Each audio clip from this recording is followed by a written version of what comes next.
ஒரு மகிழ்ச்சியான செய்தி. இதயம் நலனையின் விலை லிட்டருக்கு ரூபாய் 105 குறைஞ்சிருக்கு.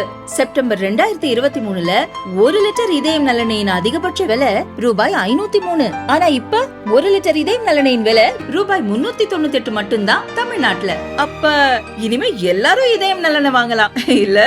நதிகள் இணைக்கப்படாமல் நாட்டின் நீர் தேவையை யாராலும் பூர்த்தி செய்ய முடியாது என மகாராஷ்டிரா கவர்னர் CP ராதாகிருஷ்ணன் சொன்னார். வான் வைத்தாலும் தான் வையா காவிரி என்று சொன்னானே, அது நினைவுக்கு வருகிறது. ஆனால் பல நேரங்களிலே இன்றைக்கு காவேரி பொய்த்து விடுகிறது. தியாகபெருமருடைய பூமியிலே நின்று கொண்டு அவர் சமாதியிலே இறைவனை நான் வழிபடுகின்ற நேரத்தில் வேண்டியது ஒன்றுதான், கரை புரண்டு ஓடுகின்ற கோதாவரி நீரை முதலிலே கொண்டு வந்து காவிரியில் இணைக்க வேண்டும். என் டெல்டா மக்கள் ஒருபோதும் நீருக்காக இயங்குகின்ற நிலை இந்த மண்ணிலே ஒருபோதும் இருக்கக்கூடாது. இறைவா, அதற்காக எங்களை அருள் புரிய வேண்டும் என்று நான் வேண்டிக் கொள்ள. எதற்கும் ஒரு மாற்று வேண்டும்.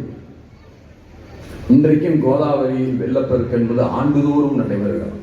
காவிரியில் வெள்ளப்பெருக்கு என்பது ஆண்டுதோறும் இல்லை.